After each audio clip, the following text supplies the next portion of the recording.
Maana wengi wamekuwa kiniuliza, lakini naambia hapana.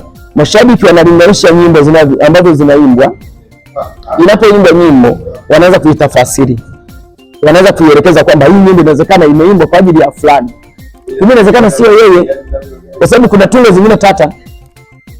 Kuna nyimbo tungo tata inaweza kaongelewa nyimbo ambayo haimzungumzii fulani, haimzungumzii Budagala wala haimzungumzii Kisima. Sasa watu ndio wanakuja kutafasiri. Kuna wale sasa wanajua kutafasiri mpaka wanaweka na video kabisa, hii nyimbo imeimba fulani, kama mnabisha na hili lilifanyika hivi, lakini kumbe inawezekana yule mtu aliimba na lengo jingine.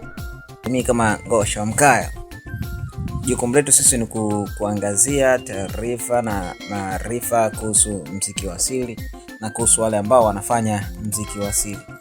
Katika pitapita zangu kuna kwa mitandao nimekutana na moja ya interview ambayo Budagala Mwanamalonja ameweza kufanya akizungumza na chombo kimoja cha habari ambacho kinaitwa Bantu Media, kipo YouTube.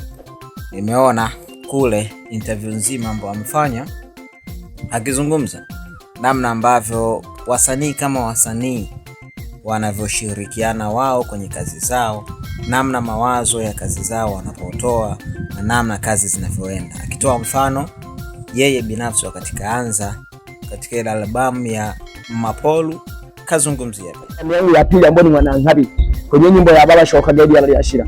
Ni albamu ambayo kwa kweli ilikuja kunibeba. Lakini kadri tulivyoenda albamu sasa ambayo ilikuja kunibeba zaidi ni ya Manasimiza mpaka Mapolu la Gasagala 2011.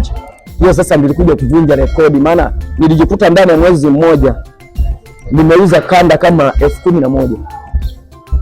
11,000 ambazo nimeuza, ambayo ilikuwa haijawahi kutokea msanii yote pale TV kufanya biashara kama hiyo. Nilijikuta nimefanya kazi kubwa na ile mzee akaamua kunipenda sana na kuniingiza kwa moja kwa moja kwenye ufadhili wa kumilikiwa sasa na studio. Nitarekodi bure, nitashuti bure nikiwa chini yake. Kwa hiyo sema hii albamu ya Mapolu ilinibeba sana, yani ndio iliyofanya mauzo, yani ilitoa mauzo makubwa sana. Mama Roda ni nyimbo ambayo nilikaa, kuna naweza nikasema kwamba ni kama historia. Kuna mtu aliwahi kusomesha mwanamke, ni dada moja, alikuwa mazingira magumu. Yeye alikuwa na uwezo, akaamua kumsomesha yule mtoto wa kike akijua kwamba leo na kesho kutwa anaweza akamuoa akaishi naye kama mke wake. Lakini kadri jinsi ile dada alivyokuwa akisoma mpaka kana kupata elimu yake ikawa nzuri, akapata ajira, hakumkumbuka tena huyu jamaa. Ilitokea kitu fulani ambacho ilikuwa ni vurugu, na ile vurugu nadhani ilipaki ilichukua roho za watu.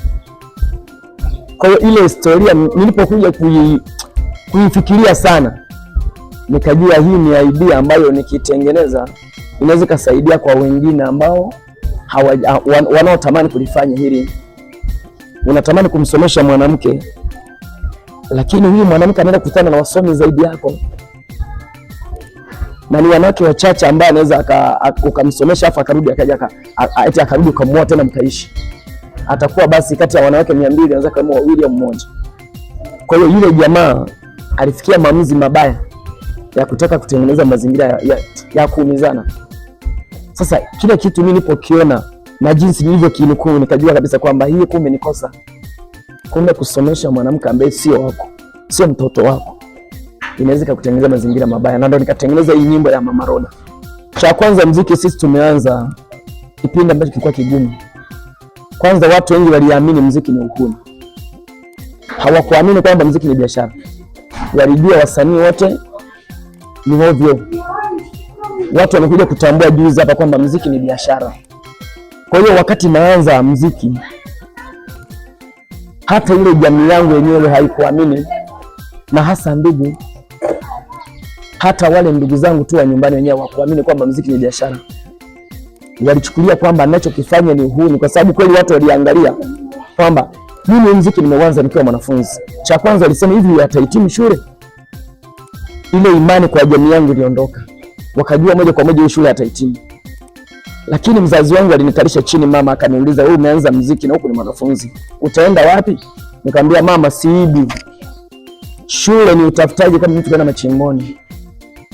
Acha nipambane mama, nikiferi, nikishindwa kuendelea na muziki, nafanya mambo mengine.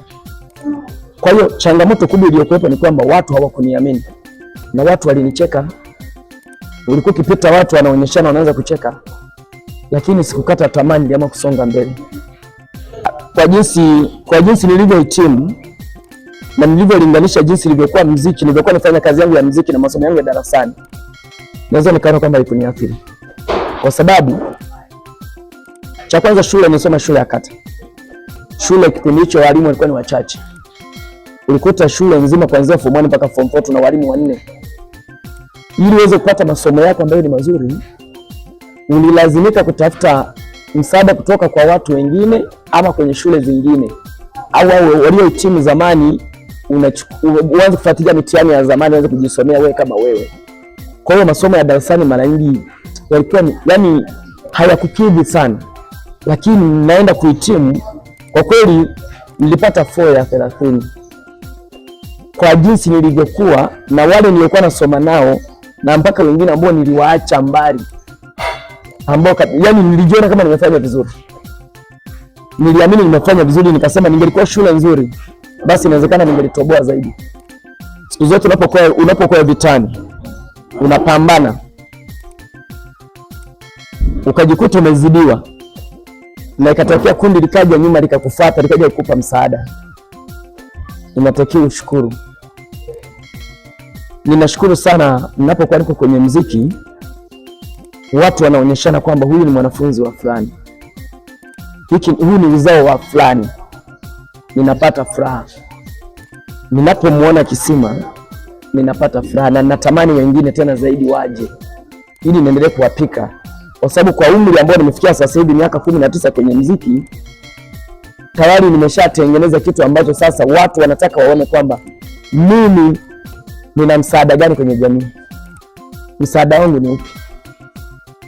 Kuna vitu vingine ambavyo vinasaidia, sio lazima vitu vyote viweke wazi kwamba hiki nilikisaidia, hiki nilikisaidia. Kuna watu wengine hatupendi kuongea vitu ambavyo tunavyovifanya kwa watu, lakini kwa Kisima, kwa sababu limeshaonekana liko wazi, huwa lazima nilizungumzie, kwa sababu wanaoniuliza maswali ni wengi. Kwa hiyo kwa Kisima, cha kwanza mimi nasema ni kitu ambacho najivunia kumuona yeye anafanya vizuri kuliko hata mimi sasa hivi. Hapana, unajua sisi kwenye sanaa ya muziki, mashabiki wanaweza kuwatengenezea skendo ya kutaka kukusana. Msanii usipokuwa makini, unaweza kujikuta unakosana na msanii mwenzako kwa sababu ya mashabiki. Kwa sababu yeye shabiki anachotaka kutengeneza ni kutengeneza tu kwamba atengeneze ushabiki uendelee kuwepo, aone wewe na fulani mnajibishana yale maneno, kwake anakuwa na furaha. Lakini ninyi mnakuwa tayari mmeshaanza kuumizana. Mimi sina imani kama Kisima na Gudegude kwamba kuna ugomvi. Maana wengi wamekuwa kiniuliza, lakini naambia hapana. Mashabiki wanalinganisha nyimbo ambazo zinaimbwa. Inapoimbwa nyimbo, wanaanza kuitafasiri, wanaanza kuielekeza kwamba hii nyimbo inawezekana imeimbwa kwa ajili ya fulani, kumbe inawezekana sio yeye, kwa sababu kuna tungo zingine tata. Kuna nyimbo tungo tata inaweza kaongelewa nyimbo ambayo haimzungumzii fulani, haimzungumzii Budagala wala haimzungumzii Kisima. Sasa watu ndio wanakuja kutafasiri. Kuna wale sasa wanajua kutafasiri mpaka wanaweka na video kabisa, hii nyimbo imeimba fulani, kama mnabisha na hili lilifanyika hivi, lakini kumbe inawezekana ile mtu aliimba na lengo jingine. Niweza nikachukulia mfano, mimi nilimba nyimbo ya Mapolo, au tuchukulie nyimbo ya Baba Shokaga. Nyimbo ya Baba Shokaga mwaka 97 kulitokea njaa kubwa. Nilikuwa darasa la kwanza, kidogo nilikuwa nimeshaanza kujitambua. Mwaka 97 ile njaa iliathiri watu wengi sana, hasa watu wa Bariadi. Simiyu iliwaathiri sana. Lakini nilipokuja kutengeneza ile nyimbo Baba Shokaga, watu waliamini babangu ndio alikimbia njaa. Lakini kuna babangu kukimbia njaa, kuna baadhi waliokimbia njaa, ungetegemea nimtaje fulani kwamba fulani ulikimbia njaa, sangeniua. Kwa hiyo kuna nyimbo tata ambayo inatengenezwa haielewi kwamba aliyekimbia njaa ni huyu. Nitajilenga mimi mwenyewe kwamba bwana, mimi baba yangu alikimbia njaa, lakini baba yangu hajakimbia njaa. Hapana, yeye nyumba ametunga yeye mwenyewe, kwa sababu sasa hivi ukiangalia Kisima anaishi Kahama, mimi naishi Serengeti. Sasa kuna umbali, anachokitengeneza huku na anachokitengeneza mimi kule, hatuwezi kuonana. Tunakuja kuonana ni muda baada hata miezi 3 miwili, lakini simu tunapigiana. Lakini sasa ile kuonana, kuna mtu anatunga kitu chake mwenyewe idea. Unajua idea inaweza kaja umelala usiku umelala, kashangaa tu idea imeingia usiku umelala, ukaamka kwenda mezani ukaanza kuandika nyimbo. Kwa sasa inakuwa ni vigumu mtu aanze kupigia kwamba bwana umetengeneza idea ya hivi. Hapana, ile ni idea ya kwake na wala hajawahi kunisimulia kwamba ilikuwaje mpaka atengeneza nyimbo ya Nzoka. Hapana, ni hivi. Wasanii wote wanafanya vizuri. Hakuna msanii asiyefanya vizuri. Isipokuwa ni ushabiki. Ni kama timu, kuna Yanga, kuna Simba, kuna Prison, kuna Kagera Sugar, kuna nani. Lakini wote wanacheza mpira. Mpira wanaocheza ni ule ule. Au ugali unaopikwa ni ule ule. Ladha sasa kila mmoja ataijua kwenye mdomo wake kwamba hiki chakula kiko vizuri, hiki kiko vibaya. Mimi naye ni miongoni mwa wale watu ambao tuko kwenye uwanja. Siwezi kuzungumzia kwamba huyu yuko bora, huyu hayuko bora. Wote wako bora.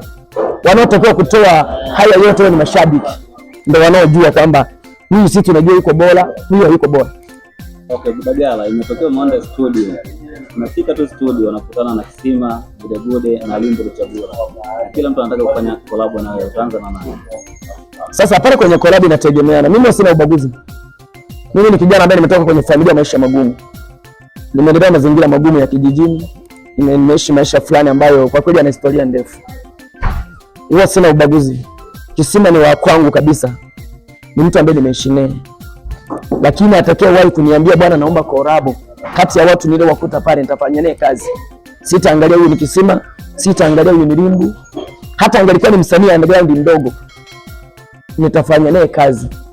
Sitaangalia maana wale wote ni wa kwangu. Sitaangalia kwamba huyu nani, hapana. Taangalia nani alianza kuniomba nifanye naye kazi. Okay. Nimalizia swali langu la mwisho. Umekuwa masisi na unafanya show nzuri na unasifika kufanya show nzuri, yani kuanzia mchana mpaka jioni saa 12. Lakini kuna wasanii ambao sasa hivi wanaibuka inafikia muda wanatangaza kwamba tarehe fulani tutakuwa na show fulani, lakini mwisho wa siku wanaahirisha show bila sababu ya msingi na bila kuambia mashabiki zao. Na wakifika labda kama stage anaanza kuimba masaa mawili hapo akaondoka, ile hali ana ngoma nyingi sana. Kitendo ambacho kinawakera mashabiki. Kwa kama masisi, unaambia nini wasanii wanaomba? Ukikuta msanii anafanya hivyo, cha kwanza haipendi kazi yake. Cha pili ni kuridhika mapema. Unajua wasanii wengi hawaamini kwamba mashabiki ndio matajiri wetu. Shabiki ndio tajiri wa kwanza. Mimi naheshimu sana shabiki. Yaani shabiki mimi hata nikiwa natembea mtu anasema huyu ndio msanii wetu mkubwa, tunamtegemea, huyu ndio mkubwa, lakini kwangu huwa najiona ni mdogo. Yaani huwa naamini shabiki ndio namba 1 kuliko mimi. Kwa sababu bila shabiki kuja pale mimi siwezi kuitwa Budagala. Kwa hiyo nategemea sana mawazo ya shabiki yangu, na ndio maana ninapokuwa kwenye show huwa niko changanyikeni sana. Huwa napenda kukaa na mashabiki wote. Nazungumza nao, kila mmoja anakuja ana shida yake, namsikiliza, tunazungumza, tunabadilishana mawazo. Kwa hiyo ukikuta msanii ana tabia ya hivyo, njia yake itakuwa ni fupi. Njia yake itakuwa ni fupi kwa sababu gani? Watawahi kumchoka. Watamchoka mapema kwa sababu ya kujisikia. Ile inaitwa ni kujisikia. Wewe mtu ametoa pesa yake, ameamua kuacha kazi zake kuja kusimama juani. Wewe unakuja unampigia nyimbo 2 unaondoka. Hivi siku akiacha kuja kwenye show yako utamlaumu. Utasema umelogwa, umejiroga mwenyewe. Utakuwa umejiroga mwenyewe. Kwa hiyo ule ni ushamba na ile inaitwa ni tabia mbovu. Kama wasanii wengine watakiwa kuyafanya waache, wajaribu kuheshimu mashabiki.